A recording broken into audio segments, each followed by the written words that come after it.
began as a sport, or actually began, period. Most people think it was right around the time of King Edward the Confessor in 1066. The king from Normandy came north into the south of England. They had a war, the Battle of Hastings, and he took control. Now what had happened is in the 1700s, a tapestry was found hanging in a cathedral in Normandy, and this thing measured 60 feet long, 2.5 feet wide, and it told the story of the Battle of Hastings. Because in them days, people couldn't read. So if you wanted to know something about the battle, you would go look at this tapestry, and it would tell the story. On the tapestry, they found 2 town criers escorting the casket of the king that was overthrown.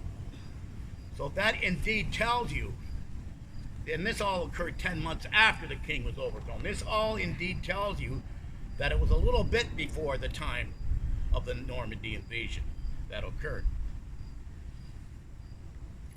Now, to understand the importance of a town crier back in the day, it's important to note that the general populace throughout most of the communities, as I said, around the entire world, had very formal little education, and most indeed were unable to read or write, thus making the town crier's position an important one throughout the communities, as he or she took on the responsibility to spread important news, government decrees, and various announcements of interest to the general public. Believe it or not, evidence of a town crier nowadays, with such easy access to information, they discovered it actually dates back as far as 2230 BC and Egypt's long-lost culture. They used something similar to town criers to give instructions to the men who were building the pyramids. It was Aristotle who emphasized the notable value of a crier when he advocated that the ideal size of a Greek city should be no larger than that over which a shouting human voice can make itself heard. So what he suggested, if the city was big, you would have several town criers to spread the news. I guess that made sense. Now, in Athens of ancient Greece, well known as the birthplace of democracy, it was a Greek crier who went around calling the free citizens out of their homes to assemble and participate in free government or self-government. Evidence of this is found in the Greek statue of Demosthenes, known as the perfect orator, and he stands with a scroll in his hand. The crier in ancient Greece also had a central role to play in matters of foreign policy. He would also be called upon to declare war, proclaim peace, and I would assume these kinds of proclamations were sometimes not without its dangers, like "don't shoot me, I'm just a messenger." In the days of ancient Rome, it was the praeco, the public crier, who carried out the functions, commonly associated with a town crier. In various contexts, he would proclaim possessions that have been lost, the time and place of a forthcoming public auction, outcome of elections, and a few seldom practiced today, such as verdicts at trials. Summoning mourners to a funeral, calling the general populace to attend sacrifices being made to the Roman gods, and perhaps the unkindest cry of all, at the conclusion of some trials, commanding the executioner to carry out a sentence. Now we move up in the medieval England and saw a crier's duties expand somewhat. Several towns and villages would be blessed with more than one town crier, performing day and night duties. And interesting to note, a crier's employment was similar to that of a present-day constable. He would keep an eye on the village, walk around at night, make sure nothing was burning, because in them days, they had a lot of them thatched roofs, and that was always a big danger. And he would even walk through the village or town and yell out what the weather conditions were to those who were snugly keeping warm in their house. Now, most records of town criers and their writings and experience have been poorly documented. However, there were exceptions, especially in and around the area of Chester, England. a town situated very close to the Welsh border, where I found documented several articles of interest. In the year 1399, Henry IV, he was able to capture and imprison his predecessor, Richard II, much to the dismay of many Welshmen living in the area. And plots were hatched to overthrow Henry and return Richard to the crown. A couple attempts were cause enough for Henry IV to issue the following statement, and I will announce it just as it was recorded being cried over 600 years ago. In the 4th year of the reign of our High Lord Henry IV, it is hereby proclaimed for the safe custody of the city of Chester that no Welshman shall enter the walls of the city before sunrise, that no Welshman shall enter any wine or beer tavern, that no Welshman bear arms, save only a knife for cutting his supper, that they hold no meetings or assemblies, and that 3 Welshmen meet not together within the walls of aforesaid, under the pain of decapitation. God save the king. Now, King Henry, being true to his word, after that second attempt of insurrection was foiled, 3 of the main instigators were hung, drawn, and quartered in public, with their heads left on poles in the town square as a not-so-gentle reminder to the general citizenship. As I said earlier, nowadays with mass media, news travels at a much, much quicker pace. Consider, for example, the death of JFK or Lady Di. News flashed around the world almost instantly. However, we know that news hasn't always traveled so quickly. London, England's first newspaper was not published until 1621. That was 5 years after Shakespeare's death. He lived in a culture that relied on criers for any important news. One of the more significant national news bulletins of his lifetime would have been the death of Queen Elizabeth I, a most interesting example of how important news was quickly spread. She was, until Elizabeth II, the longest reigning monarch in English history. Now, Elizabeth had just turned 70. That she should cease to be queen is unimaginable and unthinkable. In fact, to speak publicly of succession, she had declared it a treasonable offense. Elizabeth had truly observed, and I quote, "There are more that look, as it says, to the rising sun than the setting sun." And she refuses to name her successor, to the intense frustration of her counselors, and forbids a successor or anyone even to mention the subject. You know, I never really understood her reasoning for that refusal. Until recently, I watched a documentary that stated that there had been at least 7 different plots to assassinate her during her reign. So I guess one can understand the suspicion and sometimes paranoid state of mind.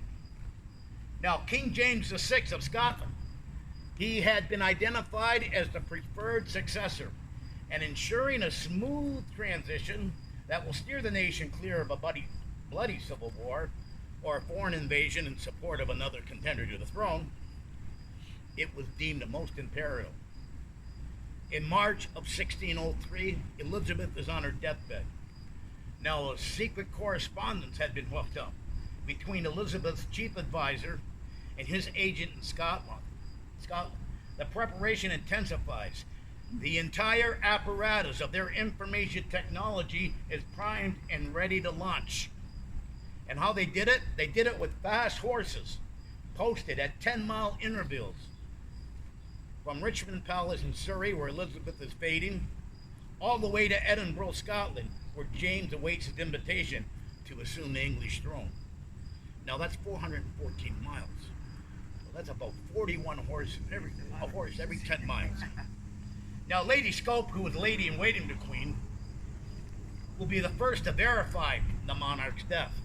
Now, she was also a trusted associate of King James, and she had been given a sapphire ring from him, with the understanding it should be immediately returned to him as a true and trusted signal that the Queen is deceased. Because if somebody went to King James and said, "Hey, the Queen died, take over," and he tried to take over and the Queen was still alive, he would be in big trouble.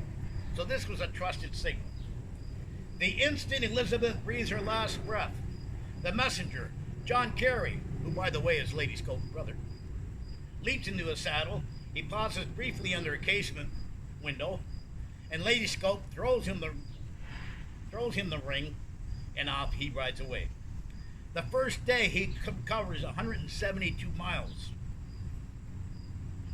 and continues just as quickly the following day, arriving in Edinburgh on the third day, but not before falling off a horse and bleeding badly from the head. Carey immediately, when he gets to King James, wants to be ushered into his presence, even though he's covered in blood. But there's a method to his madness. He figures if the king sees all the suffering and thing he went through, he would treat him kindly, maybe give him a good position, make him a well-liked, popular member of the new court. So he's quickly ushered into the king's presence. James says to him what letters he has from consul, and is handed the sapphire ring from the fair lady. King James looks at the ring and states, "It is enough. I know by this you are a true messenger." Now, Carey has also been carrying with him a scroll with a written message. All is needed at the exact time and date of Elizabeth's death. In the public square, the first proclamation is read, and ending with "God save King James." Church bells begin to echo, and the announcement and riders are dispatched to every town and city and kingdom, with orders that the same proclamation should be made to their inhabitants. Thus, the transition of a new monarch is made swiftly and peacefully. Now, for his pain and suffering, Carey the messenger is indeed given two special positions.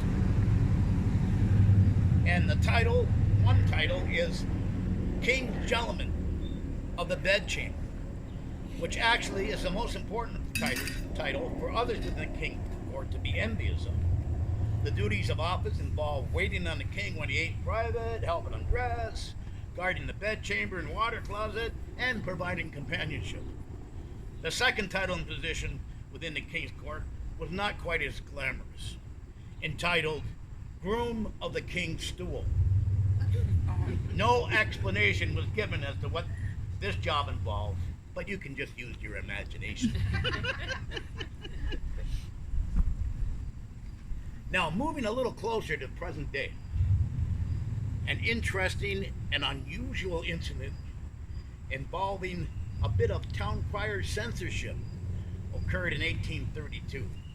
A man in Carlisle, England, by the name of Thompson, wanted the local crier to announce the sale of his wife at the town's market square. Now, not wanting to possibly get caught in the middle of a matrimonial dispute, the town crier kind of refused the request. After some discussion, it was agreed that the town crier would announce that there was going to be a sale for a fee, and then leave the remainder up to the man selling his wife. And here's what he announced. This is the guy now selling his wife.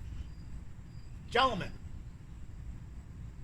I have to offer to your choice my wife, Mary Ann Thompson, otherwise Williams, who I mean to sell to the highest bidder.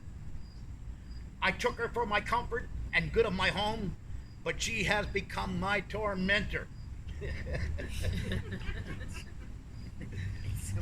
A born servant, domestic curse, a night invasion, and a daily devil. Gentlemen, I speak the truth from my heart when I say, may God deliver us from troublesome wives and frolicsome women. Avoid them as you would a mad dog, a roaring lion, or a loaded pistol. Now that I've shown you the dark side of my wife and told you her faults and fallings, I will introduce the bright and sunny side of her and explain her qualifications and goodness. She can read novels and milk cows. She can make butter and scold the maid. She can sing Moor's melodies and plait her frills and caps. She cannot make rum, gin, or whiskey, but she is a good judge of the quality from long experience in tasting them. I therefore offer her with all my perfections and imperfections for the sum of 50 shillings. Now, after waiting almost an hour with no offers, the price was reduced, and after negotiation, an agreement was reached. man whose name was Harry Mears, who offered Thompson 20 shillings and his Newfoundland dog. Both parties then parted, quite satisfied with the same. Now, can you imagine that somebody's Now today criers are used ceremonial and special occasions, weddings, anniversaries, advertisers, grand opening, Canada Day, and various other civic events. In Ontario, we have an official guild of town criers. Original membership of 11 in 1904, it now boasts a membership of 54 criers in many different communities throughout Ontario, with many more associate members from around Canada and the world. And all this includes myself in Niagara Falls. The guild was incorporated after Ontario's bicentennial in 84 and established along the lines of the ancient and honorable Guild of Town Criers founded many years ago in England. This is the current body from which different Guild of Town Criers have sought guidance. So, if somebody calls me up and they want me to do a cry, and they're in St. Catharines, I can't do it. The only way I can do it is if I call the town crier in St. Catharines and ask his permission, and vice versa. There's a town crier from, I think, the Barrie area coming into Niagara Falls to do a cry. It was a family function. So he shot me an email. He said, I've been asked to come at the family function, blah, blah, blah, to do a town cry. Do you have any objections? And of course, no. That's the usual response we give each other. But, it's nice that they, ask. Now, today's criers usually dress in the late 18th and early 19th century style, popular because of its neat and militaristic style. Dress consists of a three-cornered hat, feather is optional, a clean, neat set of breeches, complemented with thigh-length stockings. I know Shelley liked my other stocking better. Stylish shoes with buckles, a white frilled shirt, colorful overcoat and vest, a scroll which is read from, and a large bell used to attract attention at the beginning of the cry. Now, a few others prefer a more traditional Victorian formal dress, top hat, tails, etc. However, it's the actual town crier that usually has the final say as to what he or she dresses in, whatever it may be. Now, I've only been the town crier for about 3.5, 4 years. I saw a posting in the Niagara Falls Review. The city was looking for a town crier. So I sent an email and applied. They asked me to attend the audition, and then I inquired how many were attending. They said 5. So I thought, wow, this is going to be very competitive. I knew absolutely nothing about being a town crier. Anyway, I went to the costume shop, and I rented, basically, I guess you could call it a town crier's outfit. And I attended the audition, and I got there. Only one other competitor showed up. So we both competed. We read off a cry, and he had some assistance with the town crier at Port Colborne. And long story short, I won, I guess, I was told later, by the slimmest of margins. Then they said, this is June the 30th. Then they said, you think you'd be ready to march in the parade? I said, when's the parade? Tomorrow. Now, not being one to turn down the challenge, I accept this. So I get in line downtown the next day. On Victoria Avenue, march in the parade. Now I know when we get downtown, I got to get up. I'm the first to speak. Now, what was so unusual about that first cry that day, we had something like 10,000 visitors from India. They belonged to a group called Humanness. They had heard about the Canada Day Parade, rented a float, and they joined in. So when I got on stage downtown, the place was absolutely packed. So I got up there, I rang my bell. When I cried the first, oh yay, the crowd responded, oh yay, back at me. And they did that 3 times. So I'm standing there and I've got my script written in front of me. And I was told, whatever you do, stick to your script. Well, I don't know what happened. I didn't stick to my script. What had happened, I remembered a piece of poetry from when I was in grade 6, attending St. Pat's. and that was the centennial celebration. And I've always remembered it. So I just folded up my scroll, and this is what I said. Side by side and step by step, our forefathers were marching along. They were building a road to the future with a spade and a smile and a song. My country is my cathedral. The northern sky its dome. They all call it Canada, but I call it home. God save the Queen. And the crowd went wild. So that was my first experience. Now right away I get a call from the Guild of Town Criers. Would you like to join? They explained to me what it is. And so I joined. And then they called me again. They said, we're having a town crier competition in Bracebridge on the 17th. Come on up. I said, no, I'm new. What do I know? Anyway, long story short, I thought, it would be a great experience to learn something, meet a few of the guys. So I went up there. So I get up there, and there's a total of 12 competitors. We did 3 cries apiece on subjects that they selected. One of them was, because they have Santa's Village up there, one of them is why Santa Claus should come to your town and Christmas like that. So I don't know, I did said something about the illumination of the ball and all the lights. But out of 12 competitors, guess how good I did? Dead last. But I expected that. I knew absolutely nothing. So that was my big experience. And it hasn't been an easy task because I had to fall into the footsteps of Mr. Dids, who was the town crier before me. This man was a professional actor by trade and very, very good at his profession. Very good. So, it's been no easy task. And when I first became the town crier, the review interviewed me. And they were asking me what I think. I said, you know what? I'm going to take this slow and easy. And I've been taking it, for the most part, slow and easy. But it's really strange, here's a perfect example. Shelley. I get this invitation on Facebook to come and attend Shelley's citizenship. Yes. Dated November the 11th. So I'm looking at this, and I'm going, you know what? I really like Shelley. Because of this she puts on here, and I had a good time the first time I was here. I thought, well, maybe I can do something special. And I'm thinking, well, you know what? Maybe I'll go. Then I was going to send her an email. I thought, no. Let's surprise her. Oh, he did. For a week and a half, I racked my brain. What am I going to write? And that's what happens to me. It'll come in a flash, and I'll sit down and boom, boom, boom, boom, boom, boom. In 10 minutes, I'll have what I want to read basically written out. So what I'm going to do now, I kept a copy of Shelley's, and I want to read it to you.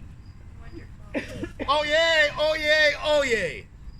He noticed that on this day, the 11th of November, in the 65th year of our reigning sovereign Elizabeth II, all bonds of friendship, kinship, and commerce are hereby reestablished between the Dominion of Canada and those formerly known to us of this realm as the most treacherous colonial traders of the 13 colonies. Fear not, Sheller of Bender's Eastwood, and once removed from the Tondawandas, as your fate shall not follow the fate of your countrymen long before you, whom under British rule of law were hung, drawn, quartered, and left for the Buzzardly because of their very minor non-tax-paying offenses. On the contrary, as official representative of our local council and all the residents of the entire township of Stamford here in Canada West, we sincerely welcome you with open arms, congratulate you on your most recent declaration of Canadian citizenship, and thank you wholeheartedly for your tireless promotion of local arts and culture through your very successful Summer Porch Fest program. God save the Queen. Now imagine this. I pull up late. The party's already, I'm about an hour late. And I love doing this. I don't even knock on the door. I just barge in, ringing my bell. Now, that was so much fun. I've done it a couple of other times. I did it for my sister-in-law, Rhonda, who was celebrating her 60th birthday party at a bar in Chippewa. And like before. I just barged in once the party started. And it just takes everybody aback, you know, but in a pleasant way. I did it for Lori Lococo when she won her seat in City Council. I did one a couple of weeks ago. A young fellow by the name of Scott, good friend of my son's, almost like family to me. He was getting married on the Parkway. They were having a celebration at the marina, and I was invited. But I couldn't go because I had to go to 1,000 musicians dressed like this and do a cry there, which I did. So I get out of 1,000 musicians. I come home and it was warm. I sat down. I was going to take all my stuff out. I said, you know what? You should go to Scott's. But what do I write? And then I don't know what happened. It just came to me. On the typewriter, printed it off. I went. I read Cry Scott's wedding reception, and they were surprised. They were all sitting there drinking, you know, laughing and joking, and I complained. So that was fun. But you know, my best ones are always the unannounced ones. So if you know me well, you never know. But it's always been lots of fun. Always lots of fun. But like I said, yeah, I gotta, like sometimes I have to sit down and really think about what am I gonna write. I'll go for weeks without thinking of something. But like I said, it always seems to come in a flash. It's, oh, I can say this. I can say that. I got one more I want to read.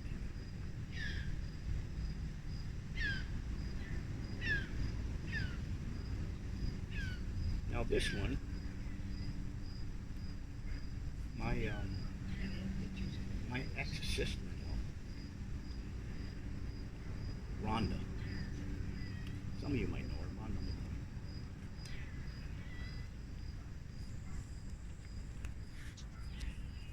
Find what I did with it. Anyway, she was having a 60th birthday party in Chippewa, and I decided to go in and surprise her for her 60th birthday. And she's a big hockey fan. And what I said there, basically, everything I spoke about during it, here it is here.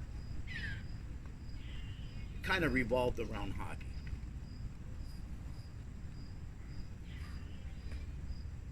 Honored guests, ladies and gentlemen, take notice on this day, the 14th of April, in the 65th year of our reigning sovereign, Elizabeth II, we gather to honor our bonds of kin, friendship, and acquaintance with our Queen of Falls View, because she worked up in Falls View, Sister Rhonda May, as she once again celebrates her 29th birthday. Well, she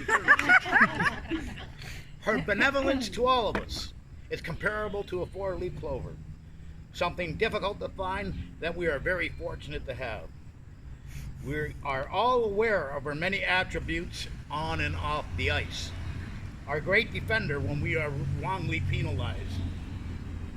Our most protective counselor when we suffer the torments of life's high sticks and slashes. Our tireless coach and vocal fighter of injustice and prejudice in all its forms.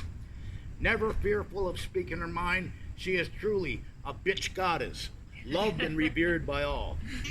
As the official ambassador of our city and the residents within the realm of Stamford and Willoughby Townships, it is an honor that on behalf of all, I wish Rhonda May a happy birthday and remind everyone that her true age is only a case of mind over matter, because if she doesn't mind, then it don't matter. That's fabulous. So yeah, so basically, I guess basically that's it. I have questions. Sure. I know we're talking primarily about the history, the British history, and Canadian and American history of town criers, but is it a common profession within other cultures? It could be to this day, possibly where, I don't know. I really don't know. Okay. Possibly where people still have a problem reading and writing. Right. I would imagine, sure. Interesting. Because you got to get the news up. Absolutely. Party at Joey. I have another question. How long have we had an official town crier for the city of Niagara Falls? did it for, I've got to be over 21, 22 years Okay. now. Yeah, here in Niagara Falls. So town criers were only men, ever. Pardon me? Town criers were only men, ever. Oh no, women criers. We got some women town criers Oh, in Ontario. Yep. Some of them are very loud. No, we have some good town criers. Sex doesn't matter. If you want to be a town crier, well, I guess it's all based on how good you are if you're competing. And the phrase "oh yeah, oh yeah, oh yeah" is actually a French term, which means hearken and listen. If you ever run into a town crier in the U.S., they always say "heary, heary, heary." So that's the difference there. Any other questions? Over here, Patrick. over there. When you go in these competitions, you said it's a subject of their choosing. Do you have to do it off the top of your head, or do you? Oh no, they tell you what they want. When you Oh. do a competition, they tell you the subject beforehand. However, you will be penalized if your whole cry is not exactly 130 words. It has to be exactly 130 words. And what is the significance of that? What is the significance of that? Well, you know, they don't want you to make your town cries too long. Well, I can cry for 20 minutes. People will be falling asleep. They want it short, sweet, concise, to the point. And you have to bring 3 copies with you to the competition. The judges each get a copy. And of course, you've got one to read. So yeah, it's not an easy task. They invited me again back up to Bracebridge this year, but I didn't go. But maybe next year, we'll see. But I'm by no means the best town crier. But you know, it comes with practice. I think you're the best. What would you think?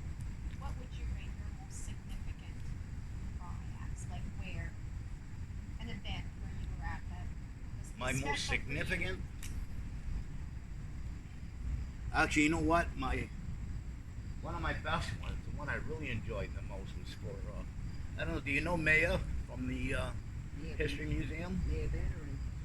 When she was leaving the History Museum, and that too was a surprise cry for her. I talked to Clark at the museum, and I said, you know what? I really like Maya. She's a great boss to the volunteers, you know, and I was a volunteer. I said, let me do something special. He said, okay. And there's another one where, you know, I racked my brain for a couple of weeks trying to think of what to read. And I just so happened to have it here. So I'll read it to you. For those of you that missed it, I think I brought it with me.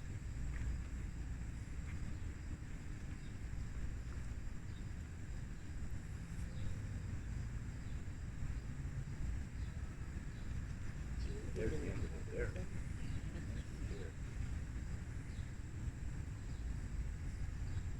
Honored guests, ladies and gentlemen, take notice that on this day, the 14th of June, in the 66th year of our reigning sovereign Elizabeth II, we gather to honor bonds of friendship and acquaintance with our Duchess of Drummondville, Maya the Magnificent, as she prepares to take leave from this fortress of history and begin a new life's adventure.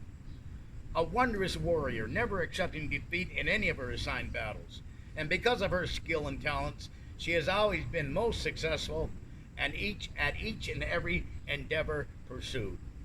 Her positive attitude, warm smile, irresistible charm have always enhanced this fine establishment and mystically bewitched many of the volunteers, like myself, to hopelessly fall under her spell and do her bidding. May her quest to seek out new kingdoms of success and castles of contentment be swift and rewarding. As she rides off into the sunset, know that a piece of our hearts travel with her. Godspeed, Duchess Maya the Magnificent. Our loss will be difficult to bear. God save the Queen. She almost started crying. I hate it when people get emotional. I don't know what to do with myself. Yeah, but that was really special. Yeah, that was it. Yeah. She was a special lady indeed. Yeah. Do you follow her on Facebook? She's doing amazing. Good Yeah. for her. Yeah. Any other questions? I have another one. So what are your official duties with the city? What Oh, with the what city, obligations do you currently, have? I am bound to them for 4 performances a year. And I usually only do 3. Canada Day, Arts and Culture Wall of Fame, and the Santa Claus Parade. However, if something else comes up, then I make myself available. But the thing is with the city, if they need me and I'm booked somewhere else, I will have to cancel somewhere else because the city takes prevalence. You have a question you want to ask me? Do you have to learn the history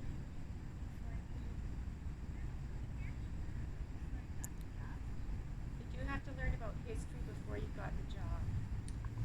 Yeah, a little bit of history about the town criers. But I like history, but I already knew lots because I read lots of history stuff.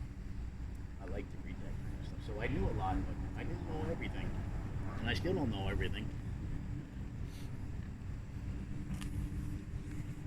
Yeah, so basically that's it. As I said, I'm committed to the city 4 times a year. And other than that, Now you're a lot of the ones I do, like anybody that's not with the city, I can actually charge a fee. The going rate for a town crier is $250. But if I do charge a fee, somebody locally, I only charge $100.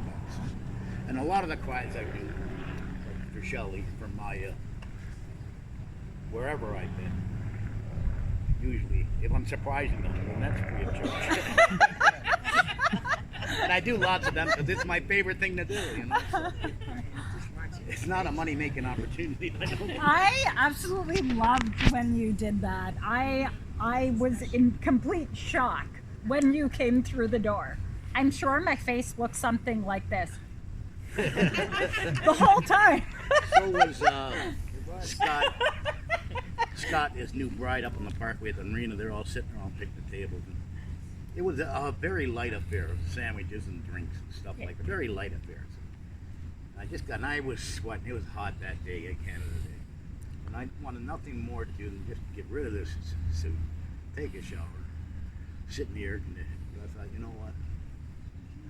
And it just came to me. Had it not come to me so quickly, I wouldn't have done it. But it just came in a flash.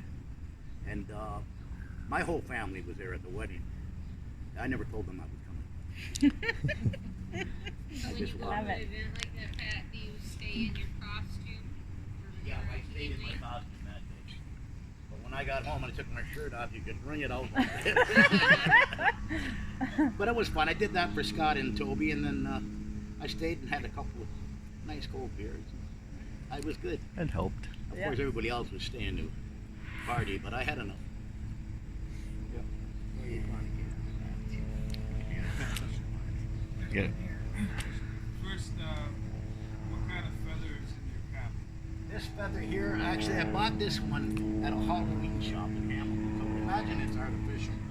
But I looked everywhere for one. I couldn't find one. And then I was in Hamilton one day and I walked into the costume shop. And she had one there. I said, give me one. It was a little longer than that, so I cut it down a bit. If you ever need to replace it, Pat, look in a bridal shop. They usually have pins with those on it. Oh, yeah. Do you have another question? Yeah.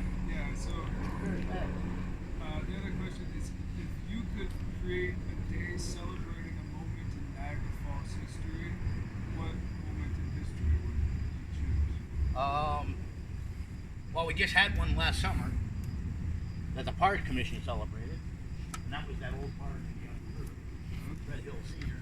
That's an event, and I even contacted the Park Commission and offered them a town cry free of charge, but I had been too late. They had already run their schedule of events and stuff. But yeah, I would have done that in a New York minute. Other events in Niagara Falls, I do them. Canada Day, Santa Claus Parade for kids. What other events do we have really? Civic events. was you said the wall, but This weekend's Pickles thing, 100th anniversary. Are you doing that? No, I wasn't asked. A lot of the times, the city don't even ask me. So, you know, That's your prerogative. Hanging moment. When we get our new hub. Our new Oh, yeah. Our new art hub. Pardon me? Now, don't be facetious. And I'm a member of the Arts and Culture Committee this year. I'm finding that really interesting. They're the people that rule me. I did make a mistake last year at the Canada Day celebration. There was hardly anybody downtown. And the cry I wrote had something to do with that railway issue. And basically what I said, that I had a very simple solution. Basically what I said was join my group called NUTS, Niagara Urban Train Society. We'll march on the railway tracks and turn all the signals 45 degrees. It's about time these trains, after 147 years, time for them to stop and wait for us like that. I got hell for that.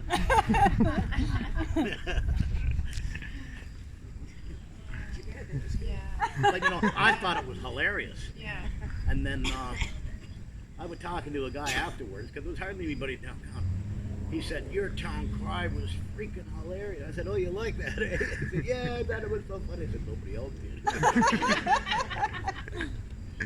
So, you know, you either do really well, you bomb out. Now, I had, what's his name? T-Bone. John T-Bone Little. When I was doing the radio show down 4680Q, I interviewed him. And him and I, we hit it off just like that. I got to know him really, really well. So I guess that's his daughter, or his niece or somebody, that's his manager. So I was talking to her, and they're having a 90th birthday party for John T-Bone in Port Colborne at the end of November. And I told her, I'm going to call you because I want to march in and surprise you. So that's the plan for November 28th or something. Aw. So that'll be fun. But other than that, right now I've got nothing on the go other than the Arts and Culture Wall of Fame in October. John T-Bone on November 28th. The Christmas Parade March. And then I do the Military Museum. They do the annual New Year's Day levee, which is where all the military people get together, if you don't know what that is, and they toast the Queen. And they always have that on the first Sunday in January. And I do that for them as well. So basically that's it. Awesome. Anybody else have any questions? I do. I have one more, Pat. Were you involved in theater when we were in high school or anything? Because I've known you since high school and didn't even. No, I was register. supposed to be, but I backed Yeah. out. Did you back out? Yeah, I backed out grade 13. They were doing a play, and they actually wanted me to be beefeater, which is like Oh, a yeah. guard, you know. Yeah. And Mrs. Yal's class, grade 13. Right. And I went to one rehearsal. One of them days, I was too cool for that kind of stuff. And I have really regret it. I Yeah. really do, because the experience would have been great, but no, not really. I did a little bit. I didn't remember you. A little bit in grade school, St. Pat's and stuff. Yeah. Other than that, no. Well, you must have been a natural hand because it has served you well. Yeah, it does, eh?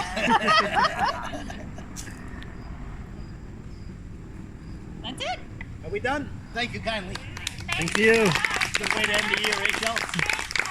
Thank you. Special thanks to Patrick Sirianni for coming out tonight to talk about the history of town criers. I got to meet Patrick a couple years ago when I asked him to come and talk about Niagara Falls history, and that was coincidentally the same year he came and surprised me for my citizenship party. It was absolutely amazing. Like, that was just the highlight of my year, and so thank you. It meant a lot to me. If you want another one next year, I won't be a town crier. However, I have researched the summer of 1886 in Niagara Falls was absolutely crazy. Yes. Oh, Okay, so we're gonna look forward to. Crazy with daredevils and cranks too. We'll look forward to Pat So you coming look and forward to that talking one, about the summer of I'll 1886. save it. Yeah, definitely. to the porch. I'd love to have you.